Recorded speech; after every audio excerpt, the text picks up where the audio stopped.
selection. Now to a guy getting his first NBA All-Star selection. It's Deni Avdija. Yes. Welcome. That's your guy, man. We said it. We talked to him. Danny was, when you watch him play, he's a big guard. He got a change of pace. He knows how to play the game. He was very young when he came into this league, but now he's found his role, he's found his pace, but most importantly, he's found his confidence. So, absolutely. And this is why we keep talking about Portland right now, is because of that. Yes. Yeah. What's up, Rip City? This is Caleb Love, and you're listening to The Briefcase with Casey Holdahl. Greetings, Blazer fans, and welcome to The Briefcase presented by Spirit Mountain Casino. Episode 191 of The Briefcase, presented by Spirit Mountain Casino. I am Casey Holdahl, and Deni Avdija has been named an All-Star for the first time in his career. Announced on Sunday that Deni Avdija will be a 2026 NBA All-Star reserve via the coach's vote. Other big news on Sunday, the Trailblazers executing a trade, bringing in Vit Krejci from the Atlanta Hawks in exchange for Duop Reath and a couple second-round picks. Unfortunately, Trailblazers not able to start a 5-game homestand with a win, losing to the Cavaliers on Sunday after returning from a 3-game road trip. We'll talk about all that and more on this edition of The Briefcase, presented by Spirit Mountain Casino. Well, we were pretty sure that Deni Avdija was going to make his first NBA All-Star game after he finished 5th in fan voting, got outlegged in the media and player voting, so didn't get an All-Star starting spot, but did finish 7th in Western Conference All-Star starters voting. At that point in time, we felt pretty good about Deni's chances of making the All-Star team as a reserve, but when you're a first-time All-Star, when you're trying to be a first-time All-Star, and you've not yet had your name called, you can never be entirely certain that it's going to happen until it does happen, and thankfully, it has happened. Deni Avdija on Sunday being announced as an All-Star reserve via the coach's vote will play on the international team at the 2026 NBA All-Star Weekend. 3 teams this year, 2 teams of U.S. players, 1 team of international players will square off in 4 games. Deni Avdija will be a part of those festivities as he absolutely has earned it in his 6th season. Second season in Portland for Deni Avdija. Deni earns his first All-Star amidst a career year, accruing 25.5 points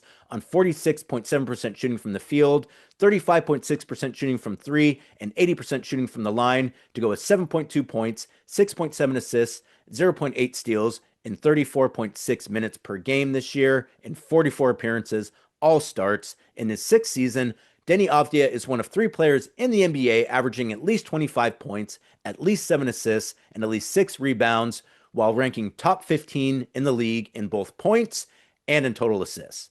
This season, Deni Avdija has recorded 21 games of at least 25 points, at least 5 rebounds, and at least 5 assists, which is the 3rd most in the NBA this season, and the most by a Trailblazer since the 2018-19 season. Avdija becomes the 17th player in franchise history to receive All-Star honors and is the first player since Damian Lillard earned his 7th All-Star nod in the 2023 season. This year, there's a new format, U.S. versus the world, 2 U.S. teams, 1 world team. As I count it, the world team has 9 players as of right now. Giannis Antetokounmpo, who is not expected to play at the All-Star game, Luka Doncic, SGA, Nikola Jokic, Victor Wembanyama, Karl Anthony Towns, Pascal Siakam, Jamal Murray, and Deni Avdija. Even for an All-Star game, that's an absolutely stacked roster. I imagine they're going to be the favorites, replete with MVPs. Obviously, Jokic, Luka, and SGA and Giannis, even though I don't think he's going to play, all those guys have been named MVP. I think we would all be shocked if Victor Wembanyama doesn't get an MVP at some point in time before the end of his career. So a very strong international group. I don't know exactly how they're going to even that out. I don't know exactly how they're going to decide who the starters are. I assume they're playing 5-on-5, but I don't even know if they've really necessarily said that at this point in time. They did announce on Sunday that Mitch Johnson would be the coach for the Western team, though. Western team, there's 3 teams. So JB Bickerstaff is going to be one of the head coaches out of the East. Mitch Johnson's going to be one of the coaches out of the West. I don't know who's going to be the coach of the international team. They haven't said how they're going to decide that. You kind of assume that it's going to be an international coach. There's plenty to choose from at this point in time, but they haven't said for sure. They haven't said what the game is really going to look like. They say it's going to be a round robin. There's going to be 4 12-minute games, 3 teams, minimum of 8 players per team. Is it 5-on-5? Is it full court? I assume it's going to be full court. It's not going to be half court. What? again, I don't know that you consume anything at this point in time because the NBA hasn't said, but one thing we do know at this point in time is that Deni Avdija is going to be an all-star reserve. He absolutely has deserved it this season, and he is going to be at least one of 3 players from the Portland Trail Blazers to be at the 2026 NBA All-Star Weekend. Deni will be joined by Donovan Clingan and Hansen, who will both participate in the Rising Stars Challenge, and they still haven't announced who is going to participate in the Skills Challenge, the three-point contest, or the dunk contest. So it's very possible that another Trailblazer or multiple Trailblazers will participate in those events. But either way, we know that Deni, Donovan, and Hansen are all going to be there. So plenty to pay attention to for Trailblazer fans at the 2026 NBA All-Star Game. Congratulations to Deni Avdija, has absolutely earned it in his 6th season.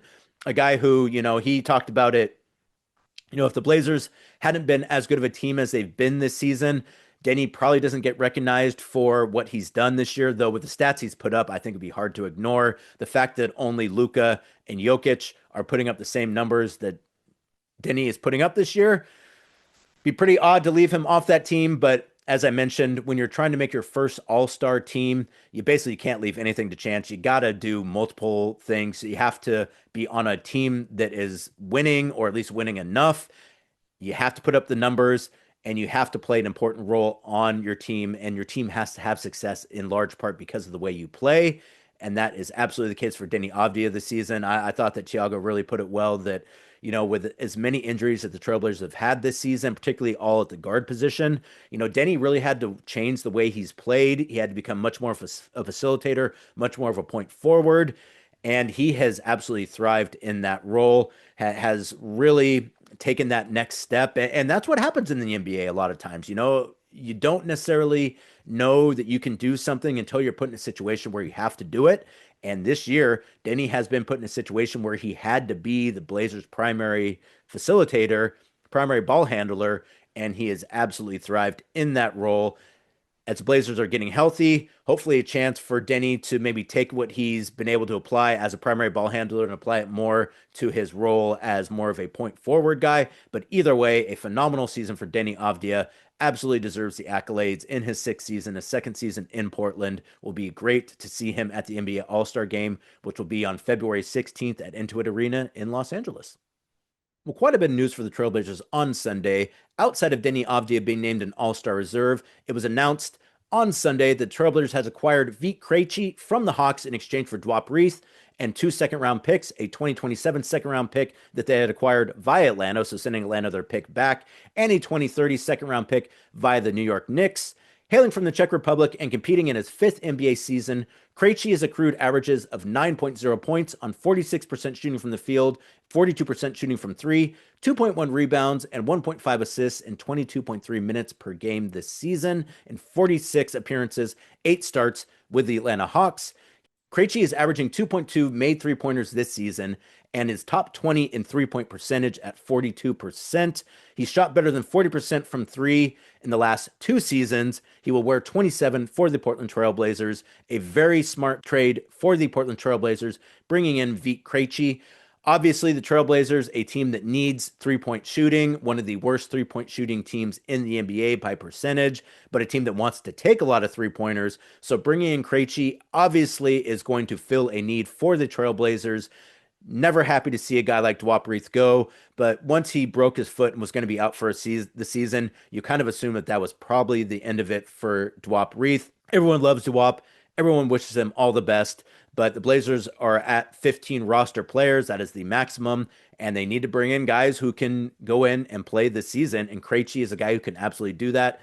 6'8", a guy who, one, he's a great three-point shooter. Trailblazers absolutely need that, but a guy as a big guard can handle the ball a bit, can play make a bit. You need bigs who can create. Krejci, a guy who can do that at 6'8", but really it's the three-point shooting. Has always played well against the Trailblazers as well. That was kind of my top line take, is that he always seems like he puts up numbers versus the Trailblazers. Also, Mike Schmitz has been scouting Krejci for years now.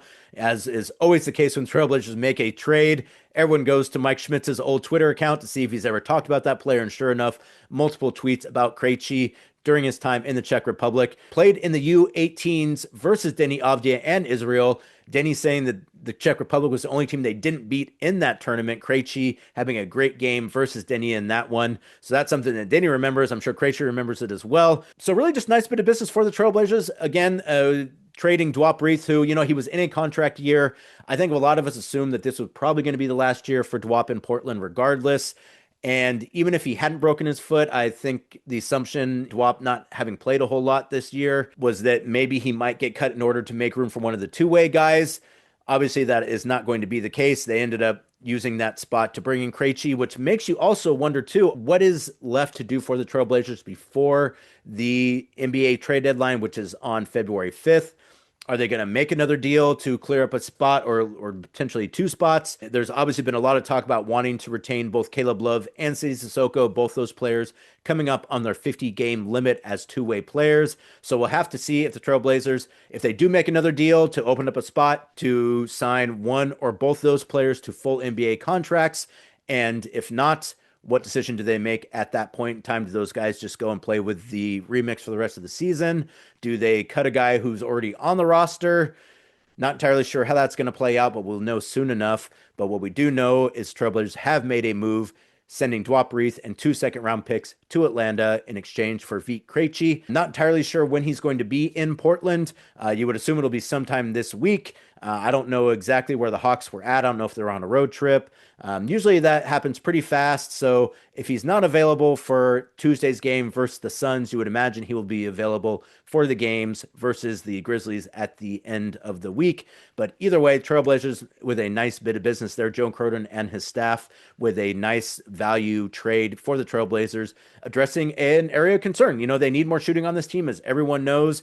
And Krejci, a guy who's shot better than 40% from three for the last couple seasons. If he had just shot 42% from three this season and it was like at 32% last season, you maybe wonder, is that a large enough sample size? But the fact that he's averaged better than 40% from three over the last couple seasons, I think makes you feel very confident in his ability to come to Portland and do that. And that is something the Trailblazers need. They need size and they need wings who can play make. Krejci fills all those roles. A nice little value trade for the Portland Trailblazers. And my guess is that they probably are not done with the NBA trade deadline coming up at the end of the week. Well, the team got back late Friday night from a 3-game road trip with stops in Boston, D.C., and New York. After spending a week in hotels and spending years and years and years in hotels, I can tell you that I've considered myself somewhat of an expert when it comes to hotels. And as an expert in hotels, I'm telling you to experience the unmatched level of coziness and comfort by experiencing the newly remodeled hotel lobby at Spirit Mountain Casino. Their rooms have all the essentials, from high-speed Wi-Fi, which you'll need to stream the briefcase and the Blazers balcony, to 24-hour front desk service. Choose the room that best suits your needs and book your stay now at Spirit Mountain Casino, Highway 18 in Grand Ronde. Elevate your game. Well, last and unfortunately certainly least, the Portland Trailblazers returned from that 3-game road trip to start a 5-game homestand, which begins with a 130-111 loss to the Cleveland Cavaliers Sunday night at Moda Center. With the loss, Trailblazers have now lost 5 straight. No Deni, no Jrue Holiday in that game. Deni Avdija missing the game because of that back issue that he's been dealing with for a week and a half now. Jrue Holiday missing the game due to personal reasons. Trailblazers just did not have it versus the Cavaliers. They were able to stay somewhat close in the first quarter. Didn't have as terrible as a start as they've had recently in the first quarter, but at no point in time did it really seem to me the Trailblazers were going to win that game. Every single time they made any kind of run to get it down to within single digits, the Cavaliers were able to push right back. Absolutely no answer whatsoever for Jarrett Allen. 40 points, a career-high 40 points for Jarrett Allen in that game. I think he had 20 points in the first quarter. Again, it just seemed like one of those games where every time you thought maybe the Trailblazers might be able to make a bit of a push up to and including at the beginning of the fourth quarter when they got it down to 10 points. Cavaliers just able to hit a couple threes, make a couple plays, get a couple stops, and the Trailblazers never really able to recover at any point in time in that game. As I mentioned, Trailblazers have now lost 5 straight after losing the last game of their last homestand to the Toronto Raptors, losing all 3 games on the road trip, and then returning home in the first game of a 5-game homestand to get beaten soundly by the Cleveland Cavaliers. All the good things Trailblazers were doing when they went on that great run to start 2026, they are not doing now. Now, granted, with no Jrue Holiday and with no Deni Avdija, that's going to be a tough game. But you'd really like to see the Trailblazers put in a better effort and have a better result. I shouldn't even say effort, actually. It's not like they're not out there trying. They are trying, but they're just not executing especially well right now. not able to get the stops they need, not able to play consistently enough, not able to create for others. And that's something, again, without Drew and without Deni, that's going to be difficult. The one bright spot I will say in that game, the return of Blake Wesley. I think, on that road trip, it was announced that Scoot Henderson was pretty close to coming back, and same with Blake Wesley. I think a lot of us assumed that maybe that meant that Scoot was going to make his return first. Scoot did not play in the game versus the Cavaliers. Blake Wesley played 19 minutes, went 2 of 3 from the field. I believe 4 assists, 3 rebounds for Blake Wesley in that game, and just looked great. You don't even care about whatever stats Blake put up in that game. Just to see him back out there kind of wrecking havoc and playing fast and getting into guys, picking up full court, being a pest on defense, particularly on the perimeter, something this team absolutely needs right now. So even though they weren't able to get the win versus the Cavaliers, weren't as competitive as you'd like to see versus the Cavaliers, particularly the fact that they won in Cleveland this year, for them to have that result in Portland, pretty disappointing. But to see a guy like Blake Wesley play so well, I thought Rob Williams was really good in that game as well. That's I think, cause for optimism. The Blazers need to get out of this funk that they're in right now. Getting guys back healthy into the lineup should help with that. So getting Blake back, hopefully you assume that Drew's not going to miss much time with whatever that personal issue is. And Deni Avdija did not play in the game versus the Cavaliers, a very late scratch in that one. Thiago had said prior to the game in his press conference, he thought that Deni was going to be able to go. It did not end up being the case, but hopefully not out for much longer. If he's not able to play in the game versus the Suns on Tuesday, you would hope he's able to come back for the back-to-back versus the Grizzlies on Friday and Saturday, but still TBD on that. But either way, Trailblazers not turning in much of an effort, not having much performance versus the Cavaliers. Caleb Love led the Trailblazers with 21 points on 8 of 15 shooting from the field, 3 assists, 2 rebounds, and 2 steals in 29 minutes. 20 points, 3 assists, 2 rebounds for Shaedon Sharpe in 31 minutes. 15 points, 5 rebounds, 2 assists, 2 steals for Sidy Cissoko. 10 points, 12 rebounds, 2 assists for Robert Williams III.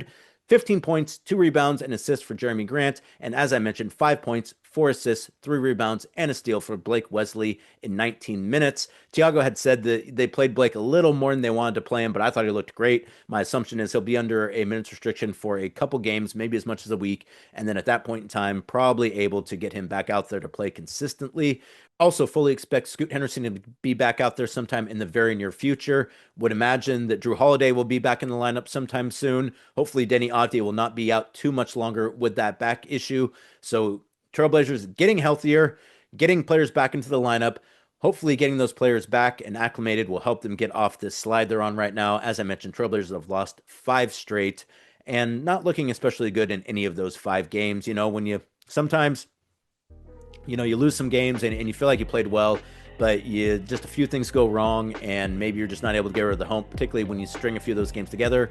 Sometimes you all of a sudden are on a little bit of a losing streak. Fortunately for the Trailblazers, that really has not been the case. They just have not played very good basketball the last week and a half. And, part of that's been injuries, particularly, they lose Deni Avdija. That's going to make it really difficult for this team when they're not able to have other players back. So you would hope that if nothing else, if you're getting more players back, you can maybe make up for the loss of Deni Avdija when he's not able to go. But as of right now, the Trailblazers are just not in a situation where they're especially competitive if they don't have Deni or Drew, particularly if they don't have both those players. And that's going to do it for this edition of The Briefcase. Thank you so much for joining me. As always, please like and subscribe wherever you get your podcast to The Briefcase and to The Blazers Balcony. New episodes later on this week. Tuesday versus the Suns, 8 p.m. start time. That is a both local and national broadcast. And then a couple days off before hosting the Memphis Grizzlies in back-to-back games on Friday and Saturday. Until we talk to you again, I am Casey Holdahl. Thanks for joining me on The Briefcase. Go Blazers.